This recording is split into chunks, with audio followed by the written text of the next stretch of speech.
बाबा जी की सत्कार्यों, सास संगत जी, राधा स्वामी जी, संत मत के रास्ते पर चल रही रूहों के लिए बड़े महाराज जी ने बताई बहुत प्यारी बात। आइए इस साखी को हम सुनते हैं और अपनी जिंदगी में अमल करते हैं। एक सत्संगी के लिए एक हिदायत। बड़े महाराज जी बड़े प्यार और सुंदर तरीके से हमें समझाते हैं कि जहां तक फार्म पर बेकार बैलों का सवाल है, क्योंकि आप ना उन्हें काम में ले सकते हैं और ना ही उनके पालन पोषण का खर्चा उठा सकते हैं। उन्हें सिर्फ बेचा ही जा सकता है, परंतु आप उन्हें वध के लिए न बेचें। आप उन्हें किसी ग्राहक को बेचें, कसाई या किसी कसाई खाने को न बेचें। ग्राहक से आप यह तो नहीं पूछते कि इनका वह क्या करेगा। एक बार बेच देने के बाद यह आप पर नहीं, यह ग्राहक पर निर्भर करता है कि वह उसका क्या करेगा।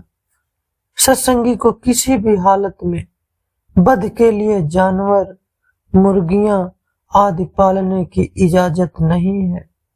सुअर और मुर्गी पालने के सवाल का भी यही जवाब है। ये बातें तो सत्संगी के ख्याल में भी नहीं आनी चाहिए। इस प्रकार का व्यापार करना तो जानबूझकर बुरे कर्मों को इकट्ठा करना है। हिंदुस्तान में नहीं बल्कि अमेरिका तथा अन्य देशों में भी ऐसे ही कई बड़े फार्म हैं, जिनमें सुअर, मुर्गी तथा अन्य देसी जंगली पशुओं को उनके मांस के लिए नहीं पाला जाता, फिर भी वे कभी लाभ पर चल रहे होते हैं। अगर हम मेहनत के साथ काम करें और फार्म का अच्छा इंतजाम करें तो आपको काफी फायदा हो सकता है और आप कर्मों का बोझ बढ़ाने से भी बच सकते हैं। सुअर और मुर्गी पालन द्वारा अपने कर्मों के बोझ को बढ़ाने के बजाय फार्म का कार्य अच्छी तरह चलाने से आपको अपने पिछले कर्मों का हिसाब खत्म करने में भी सहायता मिलती है। बड़े महाराज जी बताते थे, इसके लिए मात्र एक दवा है, एक ही अचूक दवा है। वह है, यह अच्छा है कि आपने अपनी आमदनी को बढ़ाने के लिए दूसरे तथा अधिक अच्छे साधनों को अपना लिया है। अगर आप भक्ति, प्रेम और लगन से रोज नियम पूर्वक भजन सिमरन करते रहेंगे तो आपकी बहुत सी मुश्किलें अपने आप हल हो जाएंगी और आप में ऐसी हिम्मत एवं शक्ति आ जाएगी कि बाकी सब कुछ बड़ा आसान हो जाएगा। संत मत कोई देखी देखी का विषय नहीं है। संत मत को अच्छी तरह से समझने की कोशिश करनी चाहिए। संत मत का जो भी साहित्य मिल सके उसके अध्ययन और सत्संगियों की संगति द्वारा जितनी भी हो सके खोज करें। जब आप और हम संत मत के सिद्धांतों और विचारधारा को अच्छी तरह समझ लें और आलोचना को बुरा ना माने, तब अपनी पत्नी को समझाने की और प्रेम पूर्वक उन्हें अपने विचारों की ओर लाने की कोशिश करें। प्रेम द्वारा बड़े बड़े कार्य सिद्ध हो सकते हैं। पत्नी के विश्वास की नुक्ताचीनी किए बगैर उन्हें संत मत की अच्छाइयां बताएं। परमात्मा की भक्ति का मतलब गृहस्थ जीवन को अस्त व्यस्त करना या बिखेरना थोड़ी ना है, बल्कि इससे पारिवारिक जीवन को बेहतर और सुखी बनाने में सहायता मिलनी चाहिए। बहुत सारे ऐसे नए जिज्ञासु हैं जिनके दिल के अंदर ये चाह उठती है कि हम भी नामदान लेंगे, नामदान लेके भजन सिमरन करेंगे और आवागमन के चक्कर से छुटकारा प्राप्त कर लेंगे। तो बड़े महाराज जी नामदान प्राप्त करने के बारे में क्या बताते हैं, आओ आगे श्रवण करते हैं जी। नामदान प्राप्त करने का सबसे अच्छा और सबसे सरल तरीका है संत मत की पुस्तकों का अध्ययन। शुद्ध शाकाहारी भोजन और शराब से पूरी तरीके से परहेज करना। भोजन में अंडा, मछली, मुर्गी और इनसे बनी हुई वस्तुएं या वे वस्तुएं जिनमें ये पदार्थ मिले हुए हो बिल्कुल नहीं खाने हैं। दूध और पनीर लिया जा सकता है। जहां तक 4 जन्मों में मुक्ति का सवाल है, यह आशा की जा सकती है कि लगन और उत्साह के साथ मेहनत करने वाला शिष्य सतगुरु द्वारा दिए गए आदर्शों के अनुसार अपना समय संत मत के अध्ययन तथा अभ्यास में बिताएगा।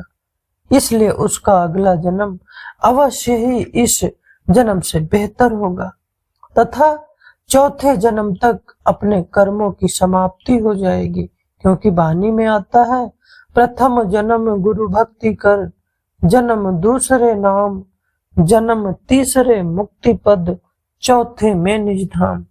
यानी हम लगातार अगर 2.5 घंटे भजन सिमरन करते रहेंगे तो हमें धुरधाम पहुंचने में 4 जन्म लग जाएंगे और वह उस परम सत्य शांति के लोक तक भी पहुंचाने का अधिकारी हमको बना देता है, जहां से दोबारा वापस हमको नहीं आना। इसका यह मतलब नहीं कि भजन सिमरन करने की आवश्यकता ही नहीं है या इस परम धाम तक पहुंचने के लिए 4 जन्म लेने पड़ेंगे। हमारी कोशिश तो यही होनी चाहिए कि जहां तक हो सके जल्दी से जल्दी अपने कर्मों का हिसाब किताब खत्म करके इसी जन्म में ही धूमधाम पहुंच जाए। आपके प्रश्न के बारे में आपको इतना ही बता सकता हूं कि गुरु का होना बहुत जरूरी है, पर अपनी पसंद का गुरु करने में हम सब स्वतंत्र हैं। मुंह से कहे गए कुछ लफ्ज नामदान नहीं होते। नामदान वास्तव में शिष्य की आत्मा का सतगुरु की आत्मा से स्पर्श होता है।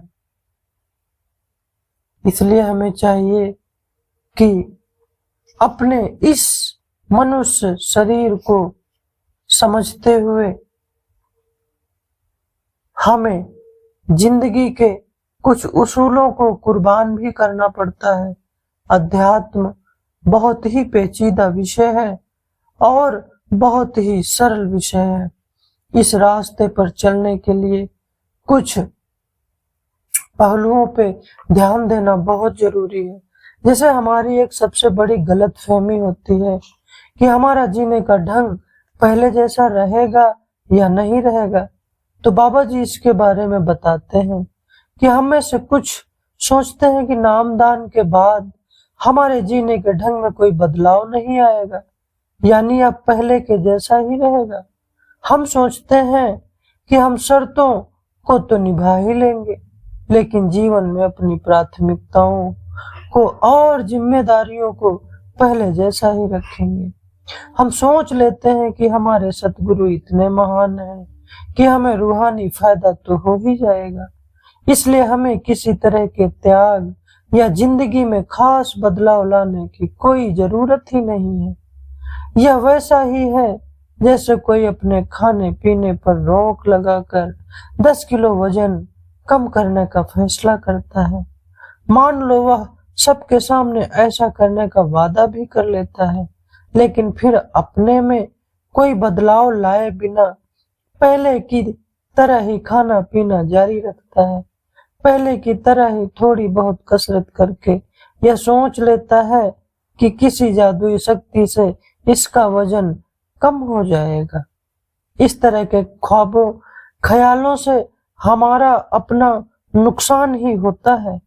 हम में से कुछ तो तीसरी शर्त को गंभीरता से लेते ही नहीं।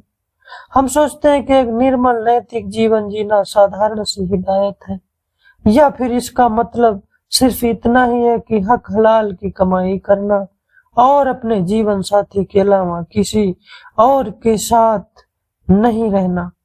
हम यह भी सोच लेते हैं कि इस बात से क्या फर्क पड़ता है अगर हम व्यापार में थोड़ी बहुत धोखाधड़ी करते हैं या झूठ बोलते हैं या फिर जिस चीज पर हमारा हक नहीं है उसको हड़प लेते हैं। लेकिन तब क्या होगा जब हर कोई टैक्स देने में बेईमानी करता हुआ इसको सही ठहराएगा? क्या हम यह सोचते हैं कि जो हमें चुकता करना है उसे अदा न करने पर उसका कोई नतीजा नहीं भुगतना होगा? अगर हमारे समाज में हर कोई यह सोचे कि आदमियों का अपनी पत्नियों के साथ मारपीट और गाली गलौज करना आम बात है, तो फिर क्या हालत होगी? क्या ऐसा हो सकता है कि हम किसी जीव को चोट पहुंचाए और इसकी रूहानी तरक्की पर कोई असर न पड़े? क्या ऐसा हो सकता है कि हम रीति रिवाजों में उलझे रहें और सोचें कि इन कर्मों का कोई नतीजा ही नहीं होगा? बाबा जी अक्सर दोहराते हैं, हर बात से फर्क पड़ता है भाई, हर बात से। हम जो भी करते हैं वह हमारे लेखे में जमा हो जाता है। वह बहुत बार कहते हैं कि बूंद बूंद से ही सागर भरता है। हमारा हर कर्म या तो हमें कुल मालिक की तरफ लेके जाएगा या फिर कुल मालिक से दूर। जहां नैतिकता नहीं है वहां रूहानियत हो ही नहीं सकती। बाबा जी हमें बार बार याद दिलाते हैं कि नामदान कोई मोहर नहीं है।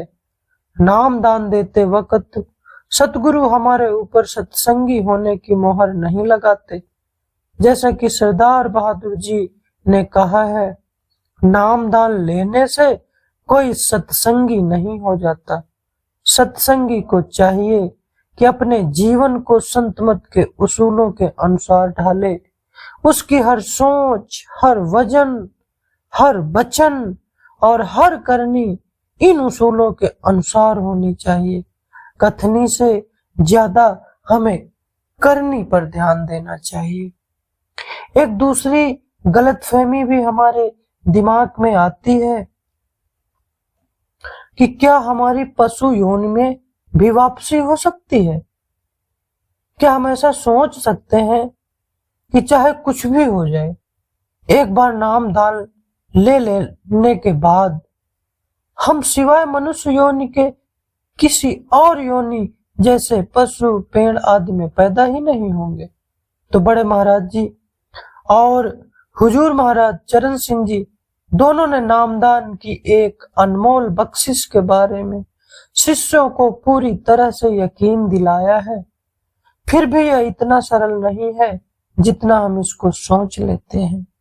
इस धारणा के बारे में हमारी समस्या यह है कि हम सतगुरुओं के वचनों का गलत अर्थ लगा लेते हैं।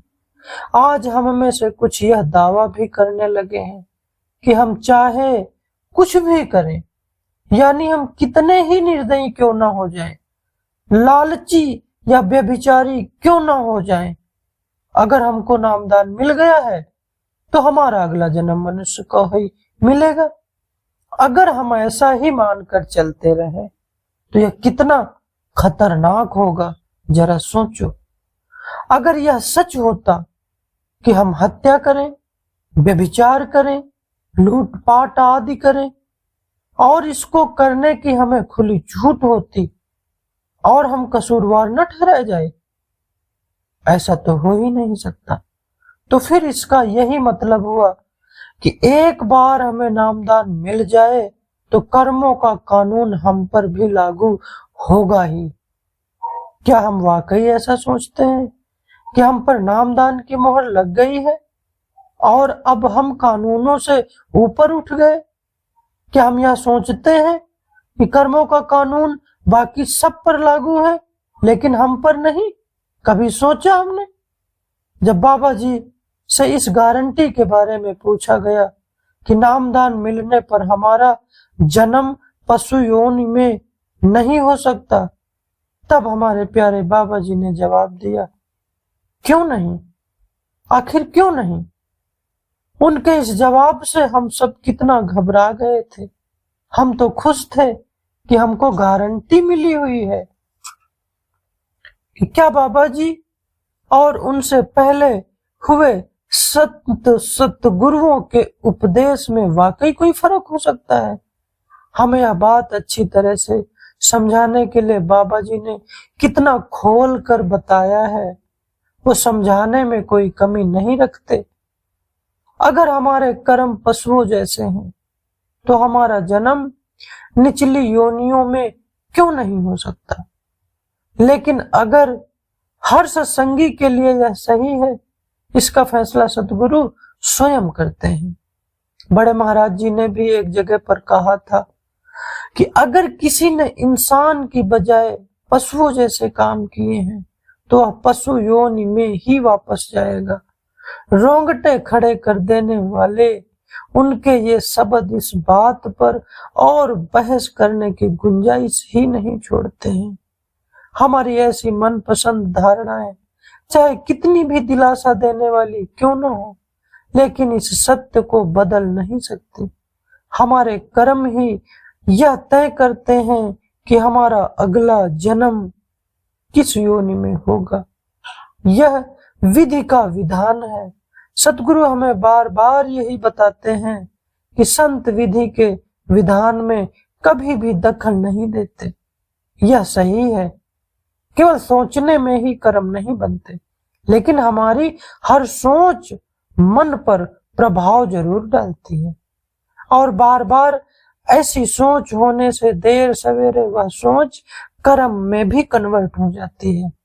ऐसा कहा गया है, बोवो विचार तो कर्म बनेंगे, बोवो कर्म तो आदत बनेगी, बोवो आदत तो चरित्र बनेगा, और बोवो चरित्र तो प्रारब्ध बनेगा। हमें अपनी चेतना के स्तर के अनुसार ही अगला जन्म मिलता है। कोई भी गलतफहमी इस सच्चाई को नहीं मिटा सकती कि हम में से हर एक को अपने लिए कर्मों का हिसाब देना ही होगा। कर्मों का कानून अटल है, हम इससे नहीं बच सकते। अवतारों को जब अवतार कर्मों से नहीं बच सके तो हमारी क्या औकात।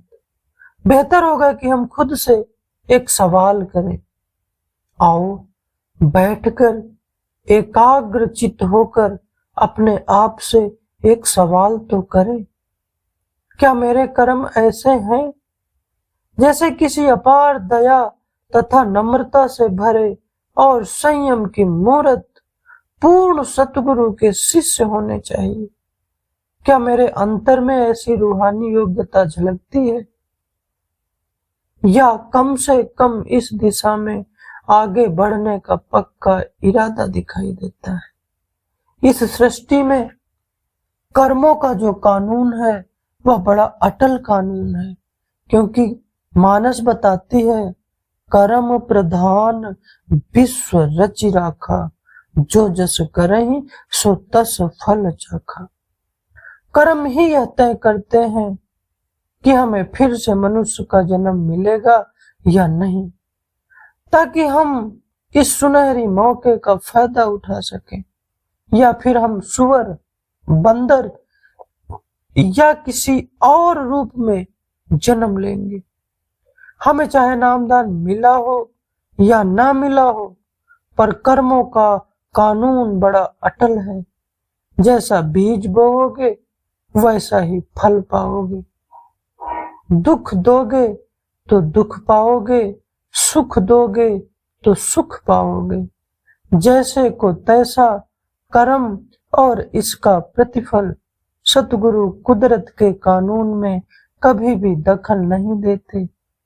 तो हमें भी चाहिए कि संसार की हर एक चीज से प्रेम करना चाहिए। हम प्रेम तो सतगुरु से करते हैं, लेकिन सतगुरु की बनाई हुई चीजों से हम प्रेम नहीं करते। कैसा है हमारा प्रेम भाई? जरा अपने दिल की गहराइयों में एक बार झांक कर तो देखें। हमें विचार करना चाहिए, विचार तो करें।